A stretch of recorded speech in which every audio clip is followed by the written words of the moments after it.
بسم اللہ الرحمن الرحیم۔ سورہ یونس کا رکوع نمبر 2 اور 11ویں پارے کا رکوع نمبر 7، اس کا لفظی ترجمہ ہو چکا تھا۔ آج ہم انشاءاللہ اس کی تفسیر شروع کریں گے۔ اعوذ باللہ من الشیطان الرجیم، بسم اللہ الرحمن الرحیم۔ وَلَوْ يُعَجِّلُ اللَّهُ لِلنَّاسِ الشَّرَّ اسْتِعْجَالَهُم بِالْخَيْرِ لَقُضِيَ إِلَيْهِمْ أَجَلُهُم۔ اللہ تعالیٰ انسان سے ان آیتوں میں شکوہ کر رہے ہیں کہ اگر اللہ تعالیٰ لوگوں کو کے لیے جلدی کر دیتے شر میں، یعنی کوئی بھی گناہ کرتا اور فوراً اللہ کی طرف سے عذاب آ جاتا، جلدی آتا عذاب، اتنا جلدی، استعجالہم بالخیر، جتنا لوگ جلدی میں جاتے ہیں خیر کو طلب کرنے میں۔ جیسے آپ کو کوئی نعمت ملنے والی ہو نا، تو انسان کی خواہش کیا ہوتی ہے؟ فوراً ملے، فوراً ملے۔ آپ جب نیک عمل کرتے ہیں تو آپ کی خواہش ہوتی ہے فوراً مجھے بدلہ ملے اس کا، فوراً جنت ملے، فوراً اچھا بدلہ ملے مجھے اس کا۔ تو اللہ کہتے ہیں کہ یہ جو کافر لوگ ہیں، مشرک لوگ ہیں، یہ بھی بار بار کہہ رہے ہوتے ہیں ہم جب گناہ کر رہے ہیں تو ہمیں اگر یہ اسلام برحق ہے تو اس کی سزا فوراً مل جائے نا، تو سزا کیوں نہیں مل رہی؟ اسی طرح مسلمان گناہ گار بھی یہی سوچ رہے ہوتے ہیں، بھائی سزا کیوں نہیں مل رہی؟ تو اللہ کہتے ہیں بھائی جتنی تمہیں کسی خیر کے طلب کرنے میں جلدی ہے نا، اتنی اگر اللہ جلدی عذاب دینے میں کرنا شروع کر دے تو پھر ہوگا پتہ ہے کیا؟ لَقُضِيَ إِلَيْهِمْ أَجَلُهُمْ، تمہاری اجل کا فیصلہ کر دیا جائے گا، تمہارا کام تمام کر دیا جائے گا، تم سب تباہ و برباد ہو جاؤ گے۔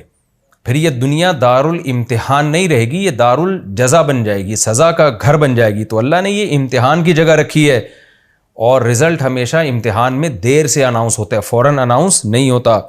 بس اب اللہ کا قاعدہ یہ ہے کہ سزا فوراً نہیں دینی، جس کا رزلٹ کیا ہے؟ فَنَذَرُ الَّذِينَ لَا يَرْجُونَ لِقَاءَنَا، پس ہم چھوڑ دیں گے ان لوگ کو، لا يَرْجُونَ لِقَاءَنَا، جو ہم سے ملاقات کی امید نہیں لگاتے، جن کا خیال یہ ہے کہ ہم مٹی ہو کے ختم ہو جائیں گے، اتنا بڑا جرم کر رہے ہیں لیکن ایسے مجرموں کو بھی ہم چھوڑ دیتے ہیں۔ فی طغیانہم یعمہون، ان کی سرکشی میں اس طرح چھوڑ دیتے ہیں کہ یعمہون، وہ حیران سرگردان گھوم رہے ہیں، اس میں ٹکرے مار رہے ہیں، ہدایت نہیں مل رہی ان کو، ہم چھوڑ دیتے ہیں، فوراً سزا نہیں دیتے۔ وَإِذَا مَسَّ الْإِنسَانَ الضُّرُّ دَعَانَا لِجَنبِهِ أَوْ قَاعِدًا أَوْ قَائِمًا۔ اللہ نے ایک اور شکایت بیان کی انسان کی۔ دیکھیں پچھلی آیت میں اللہ کیا بیان کر رہے ہیں کہ انسان چاہتا ہے بھائی اگر اسلام برحق ہے تو میں گناہ کروں فوراً سزا ملے، کیوں نہیں مل رہی؟ اس کا مطلب ہے کوئی آخرت نہیں ہے، گناہوں پہ اللہ کوئی ناراض نہیں ہوتا۔ لیکن دوسری طرف انسان کی عادت کیا ہے؟ وَإِذَا مَسَّ الْإِنسَانَ الضُّرُّ، جب کوئی مصیبت انسان کو پہنچ جاتی ہے، دعانا لجنبہ، تو پھر ہمیں یاد کرنا شروع کر دیتا ہے۔ پھر یہ نہیں کہتا کہ مصیبت پہنچی ہے تو کوئی بات نہیں، اللہ کون ہے، اسلام کون ہے، خدا کیا ہوتا ہے، نا نا نا نا نا، پھر بڑا ہمیں یاد کرنا شروع کر دیتا ہے۔ لجنبہ، اپنے پہلو کے بل بھی، او قاعدن، بیٹھے ہوئے حالت میں بھی، او قائمن، کھڑے ہوئے بھی، یعنی ہر حال میں ہمیں پکارتا ہے پھر وہ۔ یعنی جب مصیبت پہنچتی ہے نا، پھر دلائل کو جو دلائل اس کے سمجھ میں نہیں آ رہے تھے وہ سارے سمجھ میں آنا شروع ہو جاتے ہیں۔ فَلَمَّا كَشَفْنَا عَنْهُ ضُرَّهُ، لیکن اس سے بڑا مسئلہ کیا ہے انسان کے ساتھ کہ جب ہم اس سے اس کی مصیبت کو دور کر دیتے ہیں، مرہ، وہ ایسے گزر جاتا ہے، یعنی ایسا ہو جاتا ہے کَأَن لَّمْ يَدْعُنَا، گویا کہ اس نے ہمیں پکارا ہی نہیں تھا، إِلَىٰ ضُرٍّ، کسی مصیبت کی طرف، مَسَّهُ، جو مصیبت اسے پہنچی تھی۔ بھول جاتا ہے پرانے غم کو کہ کیسے میں اللہ کو پکار رہا تھا اور کیسے میں دعائیں مانگ رہا تھا، کیسے میں نیک لوگوں کے پاس جا کے دعائیں کروا رہا تھا، منتیں مان رہا تھا۔ جب مصیبت دور ہوئی ایسا ہو گیا جیسے کبھی اللہ کو پکارا ہی نہیں تھا اس نے، ایسا اللہ کو بھول جاتا ہے۔ کذالک، اللہ فرماتے ہیں دیکھو اس طرح سے، زُیّنَ لِلْمُسْرِفِینَ، جو حد سے تجاوز کرنے والے لوگ ہیں، باؤنڈری کراس کرتے ہیں، اخلاقیات کی باؤنڈری بھی کراس کی انہوں نے، غیرت کی باؤنڈری بھی کراس کر دی۔ غیرت اور اخلاقیات کا تقاضا تھا نا کہ اس خدا کو یاد تو رکھتے، لیکن اللہ کہتے ہیں اس طرح سے حد سے تجاوز کرنے والوں کے لیے زُیّنَ، مزین کر دیا جاتا ہے، ما کانوا یعملون، وہ اعمال جو وہ کر رہے ہیں۔ تو کتنا برا عمل کیا. اللہ اس کو پہلے پکار رہے تھے, جب مصیبت دور ہو گئی تو اللہ کو بھول گئے. یہ بد عملی ان کے لیے مزین, یعنی اس کو برا بھی نہیں سمجھتے, وہ اس پہ ان کو ندامت بھی نہیں ہوتی. تو آگے اللہ فرما رہے ہیں وَلَقَدْ أَهْلَكْنَا الْقُرُونَ مِنْ قَبْلِكُمْ لَمَّا ظَلَمُوا, دیکھو ہم نے بہت ساری بستیوں کو ہلاک کیا ہے, من قبلکم, تم سے پہلے, لما ظلموا, جب انہوں نے ظلم کیا تھا. یہ حرکتیں وہ پہلی بستیاں بھی کر چکی ہیں, ان سے عبرت حاصل کرو. وجاءتهم رسلهم بالبینات, ان کے پیغمبر بھی ان کے پاس واضح دلائل کے ساتھ آئے تھے. وما كانوا ليؤمنوا, لیکن وہ لوگ ایسے تھے ہی نہیں کہ ایمان لے آتے, ڈھیٹ ہٹ دھرم لوگ تھے. كذلك نجزي القوم المجرمين, اسی طرح ہم مجرم لوگوں کو بدلہ دیا کرتے ہیں, جیسے ہم نے پچھلی قوموں کو تباہ و برباد کیا. ثم, پھر, جعلناکم, اے لوگوں جو قرآن سن رہے ہو, جعلناکم, ہم نے تم کو بنایا, خلائف فی الارض, زمین میں جانشین. کتنی زبردست آیت ہے, یعنی ہم جو زمین میں آئے ہیں نا تو ہم بھی آگے گزر جائیں گے. تو اللہ ہمیں بتا رہا ہے کہ تم اپنے آپ کو کیا سمجھتے ہو, تم اپنے آپ کو اس زمین کا والے وارث سمجھتے ہو, ایسا نہیں ہے. بڑے لوگ آئے دنیا میں, چلے گئے, تم بھی آئے چلے جاؤ گے. تو اس دنیا سے دل نہ لگاؤ, یہ دنیا دارالامتحان ہے, آزمائش کی جگہ ہے, اس میں تم نے خدا کو جواب دینا ہے. پچھلی امتوں کے حالات سے عبرت حاصل کرو. تو جب تم زمین پہ آئے ہو, ہم نے خلیفہ بنایا, من بعدہم, ان پچھلی امتوں کے بعد. کیوں بنایا خلیفہ؟ لننظرا, تاکہ ہم دیکھیں, کیف تعملون, تم عمل کیسا کر رہے ہو. اور ہم جب زمین میں جانشین بنے ہیں تو ہم کیا کر رہے ہیں, ہم یہ دیکھ رہے ہیں کہ ہم دولت کتنی حاصل کرتے ہیں, ہم خواہشات کتنی پوری کرتے ہیں, ہم میں ترقی زیادہ کون کرتا ہے, ہم میں مزے زیادہ کون اڑاتا ہے, ہم میں صحت کس کی اچھی ہے. تو اللہ نے جو غیر مسلم کا کانسیپٹ ہے وہ بالکل غلط قرار دیا ہے. اور اللہ نے اپنا, جو اللہ نے جس مقصد کے لیے ہمیں پیدا کیا اس کو قرآن میں ہائی لائٹ کیا کہ ہم نے جو تمہیں ان کے بعد زمین میں جانشین بنایا, صرف ایک وجہ تھی, لننظرا, تاکہ ہم دیکھیں, کیف تعملون, تمہارا عمل کیسا ہے. وَإِذَا تُتْلَى عَلَيْهِمْ آيَاتُنَا بَيِّنَاتٍ, کتنی پیاری آیات ہیں جو تلاوت کی جا رہی ہیں. لیکن مشرکین کیا کہا کرتے تھے, قرآن شکایت کر رہا ہے, اِذَا تُتْلَى عَلَيْهِمْ آيَاتُنَا بَيِّنَاتٍ, جب ان پر ہماری آیتیں, واضح آیتیں, واضح کا مطلب ایسی واضح آیتیں ہیں جو اٹریکٹ کرتی ہیں, ان آیتوں پر اعتراض بنتا نہیں ہے. لیکن جب ان پر ہماری آیتیں تلاوت کی جاتی ہیں, قال الذین لا یرجون لقاءنا, وہ لوگ کہتے ہیں جو ہم سے ملاقات کی امید نہیں لگاتے. کیونکہ اگر وہ ملاقات کی امید ہوتی نا کہ ایک دن اللہ کے سامنے کھڑے ہونا ہے, تو پھر ایسی بات کرتے نہیں. آخرت کے جو منکر لوگ ہیں وہ کیا کہتے ہیں, ایتی بقرآن غیر ھذا, اے نبی آپ قرآن لے آئیں غیر ھذا, اس کے علاوہ. یعنی ہم آپ کو اپنا سردار بھی مان لیں گے, ہم آپ کو قوم کا لیڈر بھی مان لیں گے. معاذ اللہ نقل کفر, اگر آپ کو یہ شوق ہے لیڈر بننے کا, کوئی سیاسی لیڈر کا یا بادشاہ بننے کا, معاذ اللہ, تو یہ قرآن کے علاوہ کوئی اور کتاب لے آئیں, ہم آپ کو فالو کرنا شروع کر دیں گے. ٹھیک ہے, آپ عرب کے ایک بڑے خاندان میں پیدا ہوئے, آپ کے والد ایک بزرگ تھے, ان کی ایک خاندانی شرافت تھی, آپ کے چچا, آپ کے دادا, سارے قریشی ہاشمی, بیت اللہ کی چابیاں ان لوگوں کے ہاتھ میں تھیں, آپ بڑے اونچے خاندان کے, آپ کی شرافت بھی مشہور ہے, آپ نے کبھی زندگی میں زبان سے جھوٹ نہیں بولا. تو اگر یہ معاذ اللہ نقل کفر جو کچھ آپ نے دعوے کیے ہوئے ہیں, آپ کا مقصد کوئی سیاسی لیڈر ہے یا ہماری قیادت ہے, تو آپ ایک ہماری بات پر یعنی تھوڑی سی ہمارے ساتھ کمپرومائز کر لیں کہ یہ جو کتاب آپ نے پیش کی ہے نا, اس کے علاوہ کوئی اور کتاب لے آئیں آپ, او بدلہ, یا اگر 100% کوئی دوسری کتاب آپ کے لیے پیش کرنا ممکن نہیں ہے, بدلہ, اس کو تھوڑا چینج کر دیں, کچھ اپنا رکھیں, کچھ ہماری مرضی کی چیزیں اس میں ڈال دیں. وہ ان کی مرضی کی چیزیں کیا ہوں گی بھائی, یہ جو بت پرستی کے خلاف اتنا زیادہ بول رہے ہیں اور آخرت میں جہنم کی وعیدیں سنا رہے ہیں, اس طرح کی چیزیں تھوڑی کمپرومائز کر لیں. تو قرآن کیا کہہ رہے ہیں, یہ بات وہی لوگ کریں گے جن کو کہ دل میں اللہ کا خوف نہیں ہے, آخرت کی ملاقات کی امید نہیں ہے, وہ یہ بات کریں گے. تو اے نبی آپ جواب میں کہہ دیجئے, قل, اے نبی ان سے کہہ دیجئے, ما یکون لی, میرے لیے یہ لائق ہی نہیں ہے, میرے لیے پاسبل ہی نہیں ہے, ان ابدلہ, کہ میں اس قرآن کو چینج کر دوں. دوسرا قرآن لانا تو دور کی بات, اس میں ذرہ برابر بھی چینجنگ, ما یکون لی, میں نے بار بار بتایا نا, کان لی ما یکون لی، یہ سب کس کے معنی میں ہوتا ہے کہ پاسبل ہی نہیں ہے میرے لیے. من تلقائی، تلقا کہتے ہیں جانب، من تلقائی نفسی، میں اپنے نفس کی جانب سے، یعنی اپنی طرف سے میں اس میں کوئی چینجنگ کر لوں یہ میرے لیے پاسبل ہے ہی نہیں.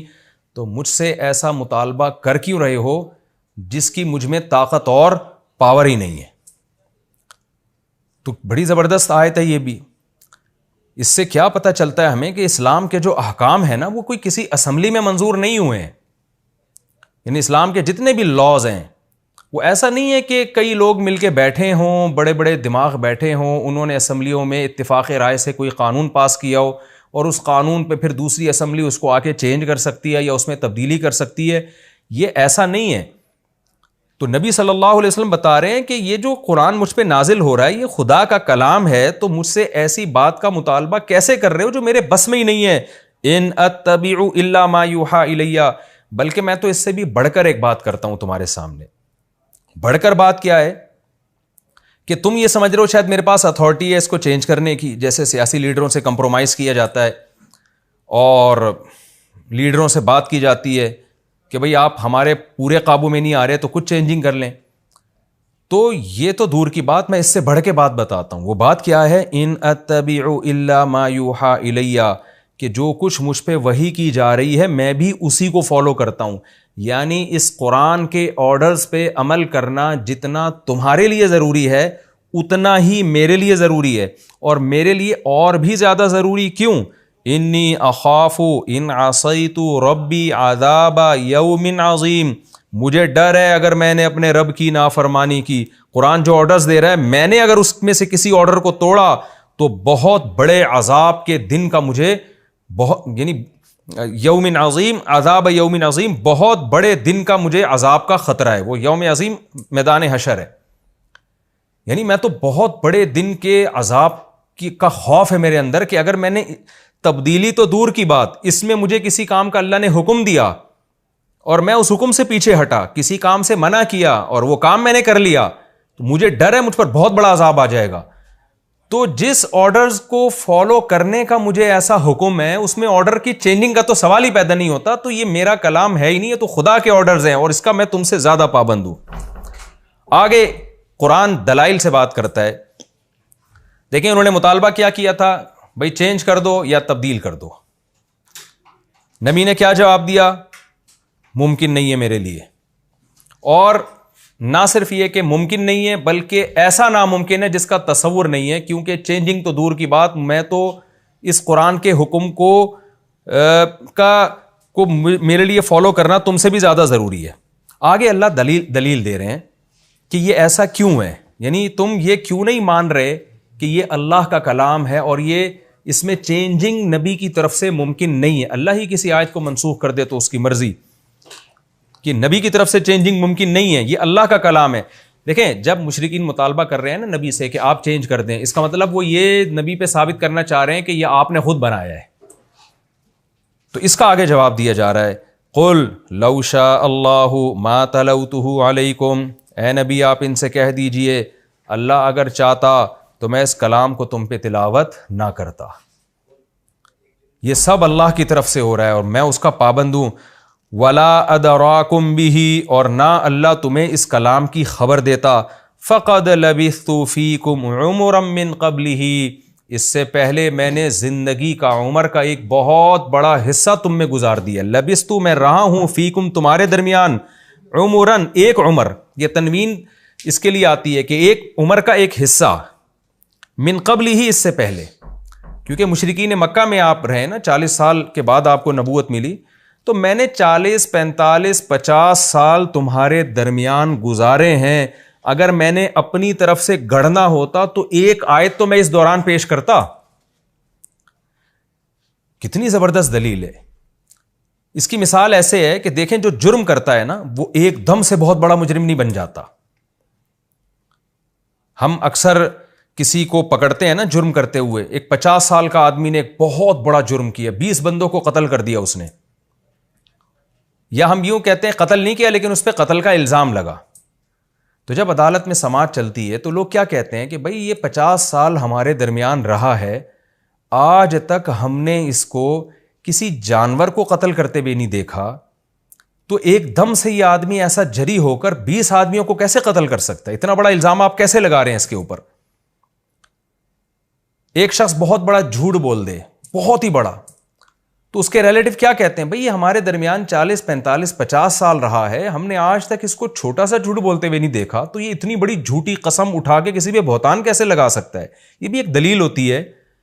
تو اسی طرح رسول اللہ صلی اللہ علیہ وسلم بتا رہے ہیں کہ میں تو تمہارے درمیان، یعنی اللہ سکھا رہے ہیں نبی کو کہ آپ بتائیں، قل، اے نبی آپ کہیے کہ میں تمہارے درمیان ایک طویل عمر گزار چکا ہوں، 2-4 سال کی بات نہیں ہے، میں تو پیدا ہونے سے لے کے پلا بڑا تمہارے درمیان ہوں۔ اور اس زمانے میں تو گاؤں دیہاتوں کا ماحول ہوتا تھا، لوگ ایک دوسرے کو بہت اچھی طرح جانتے تھے، ایسے گنجان آبادیاں نہیں تھیں کہ پڑوسی کا پتہ نہ ہو۔ آج بھی آپ دیہاتوں میں جائیں، سب ایک دوسرے کو نام سے جانتے ہیں، ان کے نسب سے جانتے ہیں، اور عرب تو اس کا بڑا خیال کیا کرتے تھے۔ تو میں تمہارے درمیان میں نے عمر کا ایک بہت بڑا حصہ گزارا ہے، اگر میں نے جھوٹ بولنا ہوتا تو میرے کچھ جھوٹ پہلے بھی تو پکڑے جاتے نا۔ مجھے لیڈر بننے کا شوق ہوتا، مجھے حکومت کا شوق ہوتا، مجھے ریاست کا شوق ہوتا، میں کوئی سیاسی لیڈر ہوتا اور مجھے کچھ جھوٹ بولنے پڑتے، یہ کچھ جھوٹی آیتیں گھڑتا، تو کچھ تو گھڑتا نا پہلے۔ یہ کیا بات ہے کہ میری عمر 40 سال ہوئی ہے اور میں نے آیتیں جب پڑھنا شروع کی ہیں تو پڑھتا چلا جا رہا ہوں، تو یہ خود ایک ظاہری علامت ہے اس بات کی کہ یہ میرا گڑھا ہوا کلام نہیں ہے، یہ اس ذات کا کلام ہے جو میرے اوپر نازل، جس خدا نے میرے اوپر اس کلام کو نازل کیا، یہ اس خدا کا کلام ہے۔ فَقَدْ لَبِثْتُ فِيكُمْ عُمْرًا، مجھے یہ آیت پڑھنے میں بہت مزہ آتا ہے، جب بھی میں سورہ یونس کی تلاوت کرتا ہوں نا، مجھے اس آیت میں بڑا مزہ آتا ہے۔ قُلْ لَوْ شَاءَ اللَّهُ مَا تَلَوْتُهُ عَلَيْكُمْ، اے نبی آپ ان سے کہہ دیجئے اللہ چاہتا تو میں ان آیتوں کو تم پہ تلاوت کر کے نہ سناتا، اتنی میں مخالفت کیوں لیتا بھلا؟ وَلَا أَدْرَاكُمْ بِهِ، اور نہ اللہ تمہیں ان آیتوں کے بارے میں، قرآن کے بارے میں بتاتا۔ فَقَدْ لَبِثْتُ فِيكُمْ عُمْرًا مِّن قَبْلِهِ، تحقیق میں تمہارے درمیان ایک عمر کا بہت بڑا حصہ گزار چکا ہوں، اس میں ایک لفظ میری زبان سے نہیں نکلا اور اب پورے کلام نکلنا شروع ہو گیا، تو کچھ عقل کے ناخن لو۔ افلا تعقلون، تم عقل سے کام کیوں نہیں لیتے؟ فمن ظلم ممن افترى علی اللہ کذبا، تو بتاؤ اس سے بڑا ظالم کون ہوگا جو اللہ پہ جھوٹ باندھے؟ کیا مطلب؟ اگر میں یہ کہہ رہا ہوں اللہ کا کلام ہے تو میں اللہ پہ جھوٹ باندھ رہا ہوں نا، اگر یہ واقعی جھوٹا، معاذ اللہ میں نے جھوٹا دعویٰ کیا نبوت کا، تو جس شخص کی زبان سے زندگی میں کبھی جھوٹ نہ نکلا ہو، اچانک وہ جھوٹ بولے تو اتنا بڑا جھوٹ کہ پیدا کرنے والے پہ جھوٹ باندھ دے، یہ کیسے ممکن ہے؟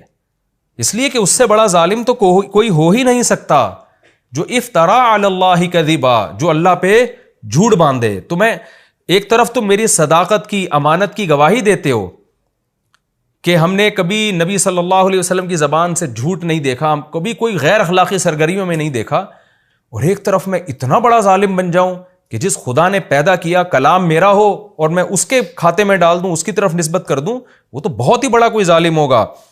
تو فمن اظلم ممن افترى علی اللہ کذبا، اس سے بڑا ظالم کون ہوگا جو اللہ پہ جھوٹ باندھے، او کذب بآیاتہ، اسی طرح خوب سمجھ لو جو اللہ پہ جھوٹ باندھے اس سے بڑا ظالم کوئی نہیں ہے، لیکن جو اللہ کے کلام کو جھوٹا قرار دے اس سے بڑا بھی کوئی ظالم نہیں ہے۔ وہ کلام جس کا کلام ہونا ثابت ہو جائے، تو یا تو میں بہت بڑا جھوٹا معاذ اللہ، یا تم بہت بڑے یا تو میں بہت بڑا ظالم معاذ اللہ، یا تم بہت بڑے ظالم ہو۔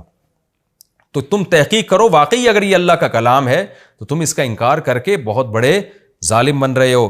انہ لا یفلح المجرمون، بے شک بات یہ ہے کہ مجرم لوگ کبھی کامیاب نہیں ہوتے۔ اگر میں نے اللہ پہ جھوٹ باندھا ہے تو سب سے بڑا ظالم میں، اور اگر میں نے جھوٹ نہیں باندھا، واقعی اللہ کا کلام ہے، تو خوب سمجھ لو پھر اس کا انکار کر کے تم سے بڑا ظالم پھر کوئی نہیں ہوگا، اور ایسے مجرم لوگ کبھی کامیاب نہیں ہوتے۔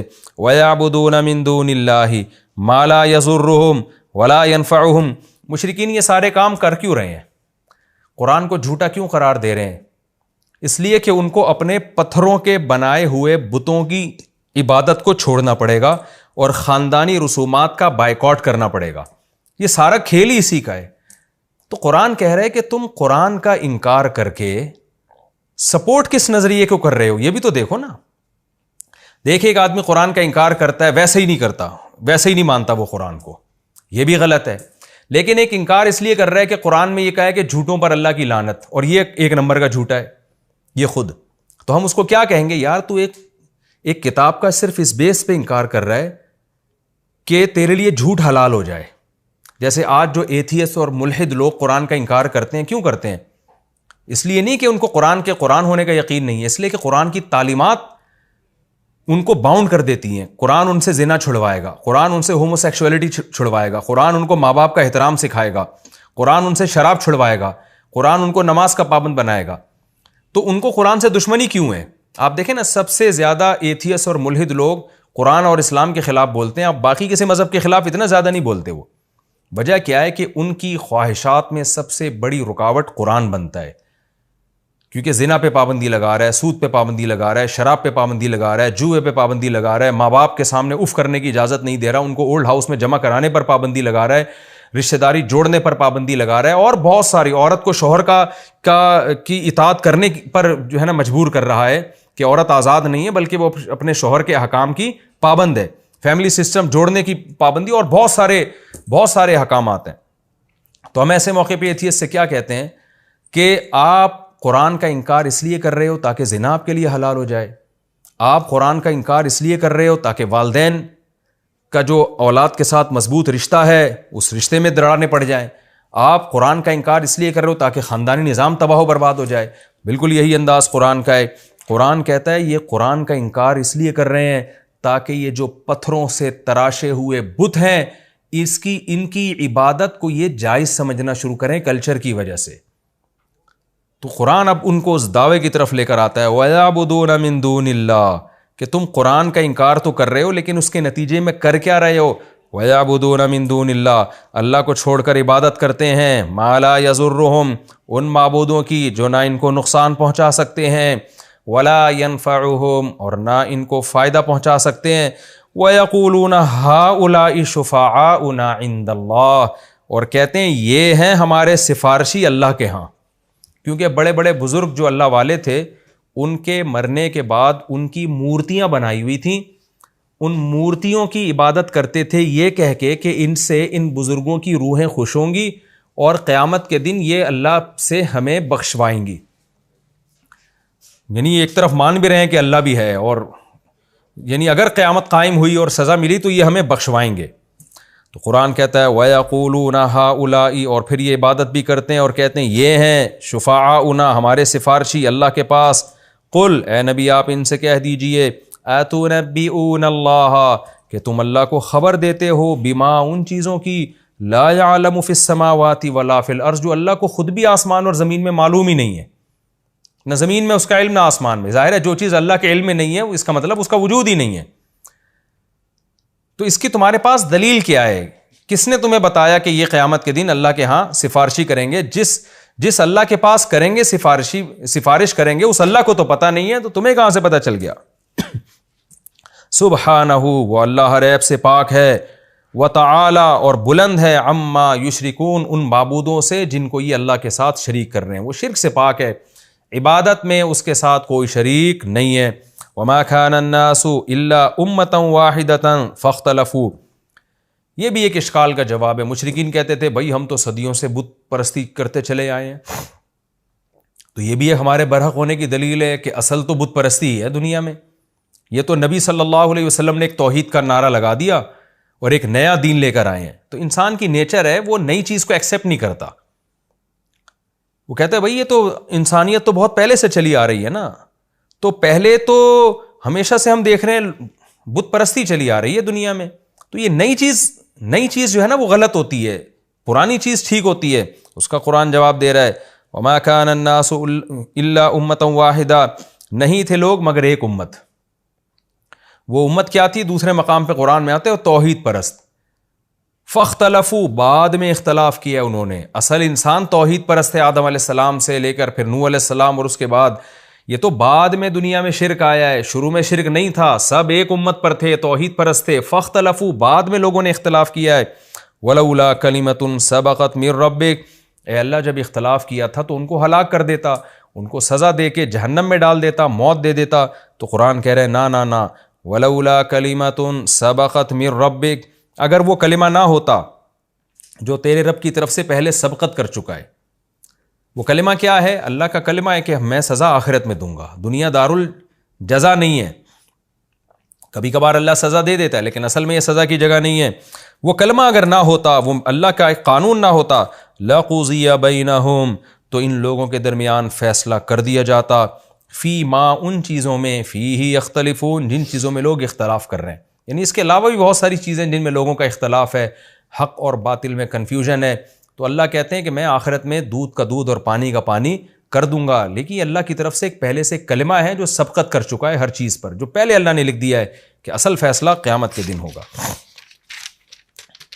وَيَقُولُونَ لَوْلَا أُنزِلَ عَلَيْهِ آيَةٌ مِّن رَّبِّهِ، یہ کہتے ہیں کہ نبی پر اللہ کی طرف سے کوئی نشانی نازل کیوں نہیں ہوتی؟ نشانی سے مراد فرمائشی نشانی۔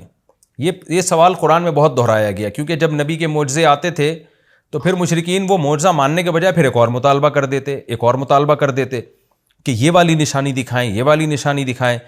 تو قرآن کہتا ہے فَقُلْ، اے نبی آپ ان سے کہہ دیجئے، اِنَّمَا الْغَيْبُ لِلَّهِ، غیب کا علم اللہ کے لیے ہے، فَانْتَظِرُوا، لہذا انتظار کرو۔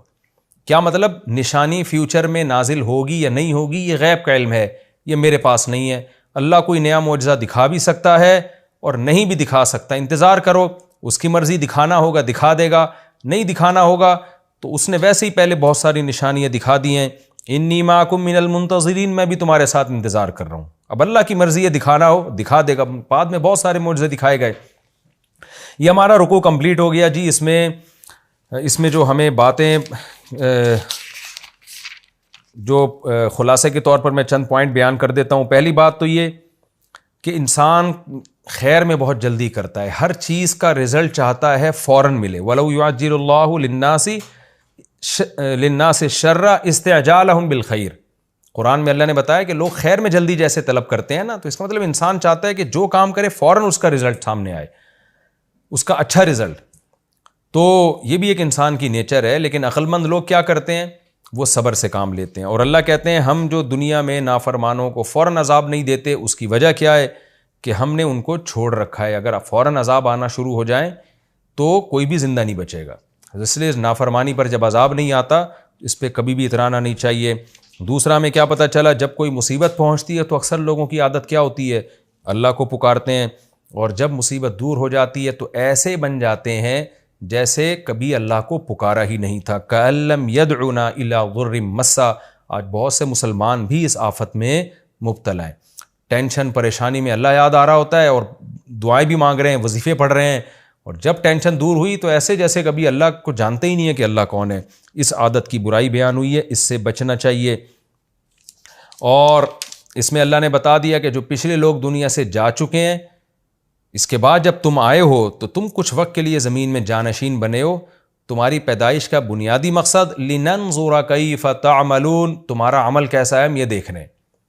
حدیث میں یہ مضمون اور زیادہ واضح ہے، ان اللہ لا ينظر الى صورکم ولا الى اموالکم، اللہ نہ تمہاری شکلوں کو دیکھتا ہے نہ تمہارے دولت کو دیکھتا ہے، ولکن ينظر الى قلوبکم واعمالکم، صرف تمہارے دل اور اعمال کو دیکھتا ہے وہ۔ حدیث میں اس کی تشریح ہے۔ اور اس سے یہ بھی پتہ چلا کہ مشرکین مکہ بار بار اصرار کیا کرتے تھے کہ قرآن چینج کر دیں یا کچھ تبدیلی کر دیں، تو نبی نے صاف بتا دیا کہ میرے بس میں نہیں ہے۔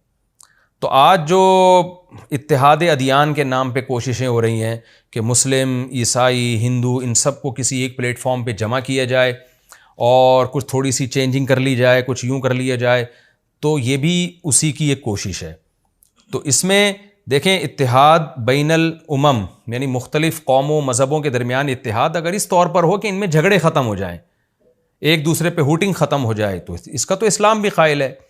لیکن اگر اس طور پر ہے کہ اتنا کمپرومائز کر لیں کہ ہم ان کی مذہبی رسومات کو فالو کرنا شروع کر دیں، اور جناب ہم ان کو مطمئن کرنے کے لیے مندروں میں جا کے بتوں کے سامنے جھکنا شروع کر دیں، اور کبھی مسلمان چرچوں میں جائیں اور وہاں جا کے عبادت شروع کر دیں، تو جو کہ اسلام کی تعلیمات کے بالکل اگینسٹ ہے، اس کی قطعاً اجازت نہیں ہے۔ تو کمپرومائز کے لیے بھی کچھ حدود ہیں۔ آج ہم نے بہت سے لوگوں کو دیکھا ہے کہ وہ اسلامی حکام ہی چینج کر لیتے ہیں۔ بعض لوگوں نے جہاد کا انکار کر دیا، بعض لوگوں نے غیر مسلموں کو خوش کرنے کے لیے اسلام کے جو 4 شادیوں کا فلسفہ ہے اس کا انکار کر دیا، کیونکہ اس سے جو لبرل عورتیں ہیں ان کو بڑا غصہ آتا ہے، تو اس کا انکار کر دیا۔ بعض لوگوں نے کیا کیا کہ وراثت کے حکام میں کچھ چینجنگ کر دی۔ اب اسلام میں جو یتیم پوتا ہے، ایک شخص کا انتقال ہوا، زید کا انتقال ہوا، اس کے 2 بیٹے ہیں، ایک بیٹے کا زید کی زندگی میں انتقال ہو گیا اور ایک بیٹا زندہ ہے، تو جس کا زید کی زندگی میں انتقال ہوا اس کے بھی بچے اگر ہیں تو اسلام میں ان بچوں کا کوئی حصہ نہیں ہے، اس لیے کہ زید کے جس بیٹے کا زید کی زندگی میں انتقال ہو گیا اس کا حصہ ختم ہو گیا،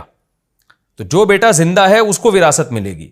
اب کیا ہے کہ چونکہ لبرل لوگوں نے کوئی یہ چیز سمجھ میں نہیں آتی، تو ہمارے ہاں ماضی میں کیا ہوا، پاکستان میں کچھ لبرل قسم کے مولویوں کو لا کے قانون پاس کرا لیا گیا اور اس یتیم پوتے کا بھی حصہ ڈال دیا، کیونکہ آپ کو اچھا نہیں لگ رہا کہ یار اس بیچارے کے پاس کہاں سے پیسے آئیں گے، حالانکہ اس کے ایک اور طریقہ بھی ہو سکتا تھا، اس کو پیسے، اس کو وراثت میں حصہ دلانے کا کوئی ایک خاص طریقہ ہو سکتا تھا، وصیت ہو سکتی تھی اس کے لیے، لیکن کیا ہے کہ گوروں کو خوش کرنے کے لیے، مغربی دنیا کو خوش کرنے کے لیے بہت سارے اسلام کے احکام میں گڑبڑ کی جا رہی ہے، چینجنگ کی جا رہی ہے۔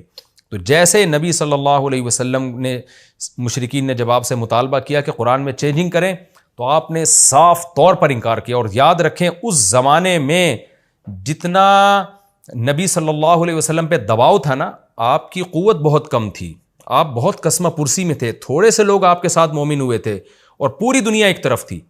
تو اگر اسلام میں چینجنگ کی ذرہ برابر اجازت ہوتی نا مصلحت کی خاطر، تو اس وقت نبی چینجنگ کرتے، جب اس وقت چینجنگ نہیں ہوئی، تو جب اسلام دنیا میں پھیل گیا، 1 ارب سے زیادہ لوگ مسلمان ہیں، تو اب چینجنگ کی کہاں سے اجازت ہو گئی ہے؟ اس میں یہ بھی داخل ہے کہ لوگ کیا کرتے ہیں، بعض دفعہ کسی کو دین کے قریب لانے کے لیے گناہ میں اس کے ساتھ شرکت کر لیتے ہیں، یہ بھی حرام ہے۔ مثال کے طور پر ایسے واقعات آپ نے سنے ہوں گے کہ جی ایک آدمی کی بینک کی آمدن تھی، تو آپ نے اس کو دین پہ لانے کے لیے اس کے پیسوں سے چائے پی لی تاکہ دین کے قریب کروں، حالانکہ آپ نے جب اس کے ساتھ کھانا کھایا ہے وہ تو اسی حرام پیسوں سے کھانا کھلا رہا ہے، جو اگر حرام ہے، ہر بینک میں جاب بھی حرام نہیں ہے اور بینک کے ہر شعبے کی ارننگ بھی حرام نہیں ہے، اگر حرام شعبے سے اس کا تعلق ہے، سود میں انوالومنٹ ہے کسی طریقے سے، تو آپ اس کے خرچے پہ چائے نہیں پی سکتے، الا یہ کہ آپ وہ پہلے نیت کریں صدقہ کرنے کی اور اس کو بتائیں، وہ ایک لمبا ٹاپک ہے۔ تو اسلام کی ایک باؤنڈری ہے، جوڑ پیدا کرنے کے لیے بھی آپ کو اس باؤنڈری کو کراس کرنے کی اجازت نہیں ہے۔ لوگ کیا کرتے ہیں، مخلوط گیدرنگ میں شادیوں میں چلے جاتے ہیں، اب جیسے لڑکے لڑکیاں اکٹھے ہیں، ایک بےہودگی کا ماحول ہوتا ہے شادیوں میں، ہم نے دیکھا بعض داڑھیوں والے بھی چلے جاتے ہیں، ان کو منع کرو یار یہ تو گناہ کی مجلس ہے، غلط ہے، آپ کیوں جا رہے ہو؟ تو جواب کیا دیتے ہیں، بھائی رشتہ داری جوڑنے کے لیے، تو رشتہ داری جوڑنے کی بھی ایک باؤنڈری ہے، اس کو بھی آپ اس باؤنڈری کو کراس نہیں کر سکتے۔ تو یہ ببانگ دوہل بتا دیا بھائی یہ جو اسلام کے قوانین ہیں یہ کوئی اسمبلیوں میں پاس ہوئے قوانین نہیں ہیں، یہ من جانب اللہ نازل ہوئے ہیں، تو جو نازل ہو گئے اس میں کسی قسم کی چینجنگ کی آپ کو اجازت نہیں ہے۔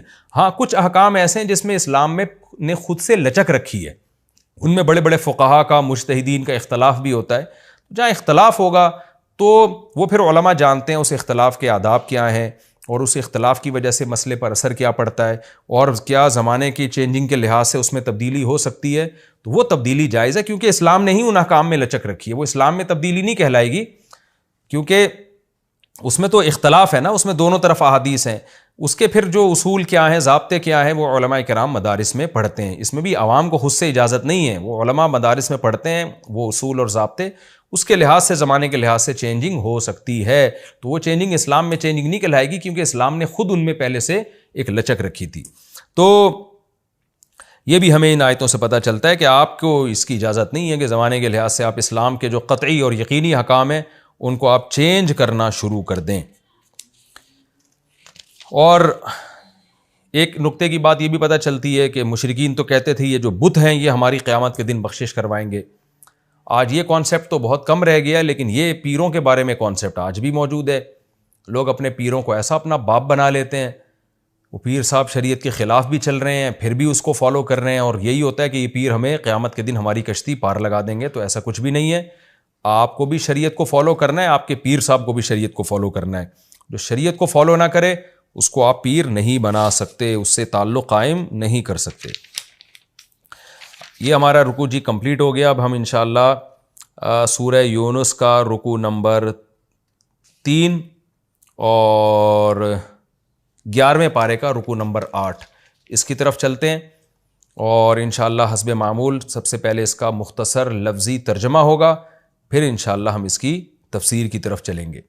وَإِذَا أَذَقْنَا النَّاسَ رَحْمَةً، اب آسان ترجمہ میں جلدی کر دیتا ہوں، وَإِذَا أَذَقْنَا النَّاسَ رَحْمَةً، اور جب ہم انسان کو چکھاتے ہیں کوئی رحمت، مِن بَعْدِ ضَرَّاءَ، مصیبت کے بعد، مستہم جو مصیبت ان لوگوں کو پہنچی ہو، اذا لہم میں نے بتایا تھا نا اذا اچانک کے لیے بھی آتا ہے، اذا لہم مکرن اچانک ان کے لیے مکر و فریب کرنے لگتے ہیں، یہ لوگوں کے لیے ایک مکر ہو جاتا ہے، فی آیاتنا ہماری نشانیوں میں، تفسیر میں اس کی ڈیٹیل آئے گی انشاءاللہ۔ قل اللہ اسرع مکرا، اے نبی آپ ان سے کہہ دیجیے اللہ جو ہے وہ مکر کے اعتبار سے زیادہ تیز ہے، یعنی مکر کا جواب دینے میں۔ ان رسولنا بے شک ہمارے جو رسول ہیں یعنی فرشتے، یکتبون وہ لکھ رہے ہیں، ما تمکرون وہ مکر جو تم کر رہے ہو، هو الذی اللہ وہ ذات ہے، یسیرکم سارا یسیرو سیرن کا معنی چلنا، سیرہ یسیرو سبح یسبحو کی طرح چلانا، اللہ وہ ذات ہے جو تم کو چلاتا ہے، فی البری خشکی میں بھی، والبحری اور سمندروں میں بھی، حتیٰ یہاں تک کہ اذا کنتم جب تم ہوتے ہو، فی الفلکی کشتی میں، وجرین بہم جرا یجری کا معنی چلنا، اور جرینا ضربنا کی طرح مؤنث کا صیغہ ہے، چونکہ بہت ساری کشتیاں یہ مؤنث کے معنی میں ہے نا، وجرینا بہم اور کشتیاں چلتی ہیں ان لوگوں کو لے کر، بریحن ہوا کے ساتھ، طیبۃ پاکیزہ ہوا، طیبہ مرغوب ہوا، مرغوب ہوا کسے کہتے ہیں؟ جس سمت میں آپ جانا چاہتے ہیں نا ہوا بھی اسی سمت میں چل رہی ہو، اس کو کہا جاتے ہیں، اس کو اس لیے اس کا ترجمہ یہ بھی کیا گیا موافق ہوا، وہ ہوا جو آپ کے موافق ہے، جب موافق ہواؤں کے ساتھ کشتیاں ان کو لے کے چلتی ہیں، وَفَرِحُوا بِهَا اور ان ہواؤں پہ یہ خوش ہو جاتے ہیں، پھر کیا ہوتا ہے؟ جاءتها ان کشتیوں کے پاس آتی ہے، ریح ایسی ہوا، عاصف جو بہت تیز ہوا ہوتی ہے یعنی مخالف ہوا، وجاءہم الموج من کل مکان اور ہر طرف سے موجیں ان کو آ کے گھیر لیتی ہیں، وظنوا اور یہ سمجھنے لگتے ہیں، انہم کہ بے شک یہ لوگ، احیط بہم ان کا احاطہ کر لیا گیا ہے، یعنی چاروں طرف سے ان کو گھیر لیا گیا ہے موجوں میں۔ تو پھر کیا ہوتا ہے؟ دعوا اللہ یہ اللہ کو پکارتے ہیں، مخلصین لہ الدین اس کے لیے، دین یعنی عبادت کو، دین عبادت کو اور پکار کو بھی کہتے ہیں، اس کے لیے عبادت اور پکار کو مخلصین خالص کرتے ہوئے، یعنی صرف اللہ کے لیے اللہ کو پکارتے ہیں، سارے مشرکین کو بھول جاتے ہیں۔ کہتے کیا ہے؟ لئن انجیتنا اے اللہ اگر انجیتا تو نے نجات دی ہم کو، من ہذہ اس مصیبت سے، لنکونن ہم ضرور بالضرور ہو جائیں گے، من الشاکرین شکر کرنے والوں میں، فلما پس جب، انجاہم انجا ینجی انجا نکرما یکرمو کی طرح، جب اللہ نے ان کو نجات دے دی، اذا ہم یبغون اچانک، اذا بتایا تھا نا اچانک کے معنی میں بھی، اذا ہم یبغون فی الارض اچانک یہ بغاوت کرنے لگتے ہیں، بغا یبغی کا معنی بغاوت، اچانک یہ بغاوت کرنے لگتے ہیں زمین میں، بغیر الحق ناحق بغاوت شروع کر دیتے ہیں، سرکشی یہاں مراد ہے سرکشی۔ یا ایھا الناس اے لوگو، انما بغیکم بے شک تمہاری جو بغاوت ہے یعنی تمہاری جو سرکشی ہے، علی انفسکم تمہاری ہی جانوں کے خلاف ہے، متاع الحیات الدنیا دنیاوی زندگی کا تھوڑا سا سامان ہے، انجوائے کر لو اس کو، بغاوت کرو، سرکشی کرو، مزے اڑاؤ، تھوڑا سا سامان ہے، ہمیں ناراض کر کے تم نے جو ہے وہ ہمارے خلاف ہو گئے۔ متاع الحیا میں نے بتایا تھا نا بار بار، متاع تھوڑا سا سامان جو سفر میں انسان رکھتا ہے، متاع الحیات الدنیا دنیاوی زندگی کا تھوڑے سے مزے ہیں، ثم الینا مرجعکم پھر ہماری ہی طرف تم نے لوٹنا ہے، فینبئکم بما کنتم تعملون پھر وہ تمہیں خبر دے دے گا ان اعمال کی جو تم کرتے تھے۔ انما مثل الحیات الدنیا بے شک دنیاوی زندگی کی مثال، محض کا ترجمہ کر رہا ہوں انما سے، دنیاوی زندگی کی مثال تو صرف کمائن اس پانی کی طرح ہے، انزلناہ من السماء جو ہم نے آسمان سے برسایا، فاختلط بہ نبات الارض زمین کے پودے مختلط ہو گئے بہ اس پانی کے ساتھ، اختلاط کہتے ہیں مرج ہو جانا، کہتے ہیں نا مخلوط ماحول ہے، تو اختلط باب افتعال زمین کے پانی کے ساتھ وہ زمین کے پودے اس پانی کے ساتھ مرج ہو گئے، مما یاکل الناس یہ نباتات وہ تھے، مما یاکل الناس جن کو لوگ بھی کھاتے ہیں، والانعام اور چوپائی بھی کھاتے ہیں، تو وہ پودے جب مرج ہو گئے تو پھر ظاہر ہے پھلنے پھولنے لگے، پھر کیا ہوا، حتی اذا یہاں تک کہ جب اخذت الارض زمین نے پکڑ لیا، اخذ یاخذ پکڑنا، زمین نے پکڑ لیا، زخرفہا اپنی زینت، زخرف زینت کو کہتے ہیں، مزخرف ملمع سازی مزین کرنا، زمین نے جب اپنی زینت کو پکڑ لیا یعنی خوب زمین چمکنے لگی اور لہلہاتی فصلیں اور آنکھوں کو بھلی لگنے لگی، وزینت اصل میں تھا تزینت تصرفت کی طرح، تو تزینت کو از زینت بھی پڑھا جاتا ہے، اور الف سائلنٹ ہو گیا تو وزینت، اور زمین مزین ہو گئی، خوب اٹریکٹیو ہو گئی۔ وظن اہلها، اور جو زمین والے لوگ تھے جنہوں نے یہ کھیتی باڑی کی تھی وہ یہ سمجھنے لگے انہم قادرون علیہا، کہ اب یہ اس کھیتی پر ان کو قدرت ہو گئی ہے، یہ زمین پر اب قادر ہو گئے ہیں۔ لیکن ہوا کیا؟ اتاہا امرنا، اس کھیتی پر آیا ہمارا حکم، لیلاً او نہاراً، رات میں یا دن میں، فجعلناہا، ہم نے بنا دیا اس کھیتی کو حصیداً، کٹا ہوا۔ ایسا کوئی عذاب آیا، حصید کٹی ہوئی چیز کو کہتے ہیں، بالکل کٹا ہوا بنا دیا، اجاڑ دیا۔ کأن لم تغنا، غنیہ یغنا کئی بار آ چکا ہے، اس کا معنی ہوتا ہے رہنا۔ لم تغنا، یہ چونکہ زمین مؤنث ہے نا اس لیے، یہ کھیتی بھی مؤنث ہے یہاں پہ۔ کأن لم تغنا، گویا کہ یہاں رہی ہی نہیں ہے کھیتی، بالامس، کل، امس گزشتہ کل کو کہتے ہیں، یعنی کل یہاں پر کوئی کھیتی تھی نہیں، ایسا عذاب آیا اور سب چٹ ہو گیا ایک سیکنڈ کے اندر۔ تو یعنی اس دنیا کی مثال ایسے کھیتی کی طرح ہے۔ تو تم بھی جب مرو گے نا اور یہ سب کچھ ختم ہوگا، تمہیں بھی ایسا لگے گا اتنی ترقی کی اور چند سیکنڈ میں ساری ترقی کا ستیہ ناس ہو گیا۔ کذالک نفصل الآیات، اس طرح ہم اپنی آیات کھول کھول کے بیان کرتے ہیں، لقوم یتفکرون، ان لوگوں کے لیے جو غور و فکر سے کام لیتے ہیں۔ وقت ہمارا کمپلیٹ ہو گیا، لیکن میں اس کا لفظی ترجمہ مکمل کر دیتا ہوں، چند آیتیں باقی ہیں۔ واللہ یدعو الی دار السلام، اور اللہ دار السلام کی طرف بلاتا ہے، سلامتی کے گھر کی۔ سلامتی یعنی یہ زمین تو جو دنیا ہے نا تو فنا ہونے والی ہے، جیسے کھیتی ایک دن فنا ہو جاتی ہے تو زمین بھی ایسے ہی فنا ہو جائے گی، لیکن اللہ تمہیں سلامتی کا مطلب کیا ہے؟ جو فنا ہونے سے محفوظ ہے، اس گھر کی طرف تمہیں بلاتا ہے۔ وَيَهْدِي مَن يَشَاءُ إِلَىٰ صِرَاطٍ مُسْتَقِيمٍ، اور جس کو چاہتا ہے سیدھے راستے کی ہدایت دے دیتا ہے۔ لِلَّذِينَ أَحْسَنُوا، وہ لوگ جو اچھا عمل کریں گے، الحسنہ، ان کے لیے اچھائی ہے، اچھا بدلہ ہے، وزیادۃ، اور اضافہ بھی ہے، یعنی صرف ان کو ان کے عمل کا اچھا بدلہ نہیں ملے گا بلکہ ہم اپنی طرف سے اضافہ بھی دیں گے۔ ولا یرحق، رحیق یرحق کا معنی ہوتا ہے چھا جانا۔ ولا یرحق وجوہہم، اور نہ چھائے گی ان کے چہروں پر، قطر، سیاہی، ولا ذلہ، اور نہ ذلت، ان کے چہروں پر نہ سیاہی ہوگی نہ ذلت ہوگی۔ اولئک اصحاب الجنہ، یہ جنت والے لوگ ہیں، ہم فیہا خالدون، جس میں ہمیشہ رہیں گے۔ والذین کسبوا السیئات، اور جن لوگوں نے برائیاں کمائیں، جزاء سیئۃ، تو برائی کا جو بدلہ ہے، بمثلھا، وہ اسی برائی کے بقدر ہے، جتنا جرم کریں گے اتنی سزا ملے گی۔ وترہقہم ذلہ، اور ذلت ان پر چھا جائے گی۔ ما لہم من اللہ من عاصم، نہیں ہوگا اللہ کے سوا، اللہ سے من عاصم، کوئی بچانے والا۔ کأنما، گویا کہ، اغشیت، اغشا یغشی کا معنی بھی چھا جانا نا، تو اغشیت چھائی گئی ہے، وجوہہم، ان کے چہروں پر، قطعا من اللیل، رات کے ٹکڑے، قطعہ کہتے ہیں ایک ٹکڑے کو، قطع اس کی جمع آتی ہے، رات کے ٹکڑے، مظلمہ، اظلم یظلم، اندھیری رات، تو اندھیری رات کے گویا ٹکڑے ان کے چہروں پر چھا گئے ہیں۔ اولئک اصحاب النار، یہ آگ والے لوگ ہیں، ہم فیہا خالدون، جس میں ہمیشہ رہیں گے۔ وَيَوْمَ نَحْشُرُهُمْ جَمِيعًا، اور جس دن ہم ان سب کو جمع کریں گے۔ ثُمَّ نَقُولُ لِلَّذِينَ أَشْرَكُوا، پھر جو مشرکین ہوں گے ہم ان سے کہیں گے، مکانکم، ٹھہرو۔ یہ مکانہ کا معنی عربی میں ہوتا ہے اسٹاپ، ٹھہرو، یہ اسی طرح استعمال ہوتا ہے یہ لفظ، اس کا کوئی فعل نہیں ہے، یعنی یہ فعل ہی کے معنی میں ہے۔ مکانکم، تم ٹھہرو، انتم، تم بھی، وشرکاؤکم، اور تمہارے شرکا بھی، یعنی جب ہم جیسے کسی کو سمجھاتے ہیں نا، ٹھہرو میں تمہیں بتاتا ہوں کیا ہے، تو اللہ کہیں گے تم اور تمہارے سارے معبود ٹھہرو۔ فَزَيَّلْنَا بَيْنَهُمْ، زَالَ یزول کا معنی زائل ہونا، ازالہ یزیلو، ازالہ کرنا، تو زیلنا کا معنی بھی ازالہ کرنا۔ کیا مطلب؟ جو آپس میں ان کا تعلق تھا نا، وہ زیلنا، ہم وہ ختم کر دیں گے، یعنی ان کو لڑوا دیں گے ہم آپس میں۔ فَزَيَّلْنَا بَيْنَهُمْ، ہم ان کے درمیان پھوٹ ڈال دیں گے۔ وَقَالَ شُرَكَاؤُهُمْ، اور ان کے جو شرکا ہیں نا، جن کی عبادت کرتے تھے، وہ کہیں گے، مَا كُنْتُمْ إِيَّانَا تَعْبُدُونَ، تم نہیں تھے ہماری عبادت کرنے والے۔ جیسے دوسرے مقام پہ آتا ہے کہ وہ کہیں گے کہ تم تو شیطانوں کی عبادت کرتے تھے، تفسیر میں انشاءاللہ اس کی ڈیٹیل بتاؤں گا۔ فَكَفَى بِاللَّهِ، پس اللہ کافی ہے، شہیداً، گواہ ہونے کے لحاظ سے، بَيْنَنَا وَبَيْنَكُمْ، ہمارے اور تمہارے درمیان۔ کیسے کافی ہے؟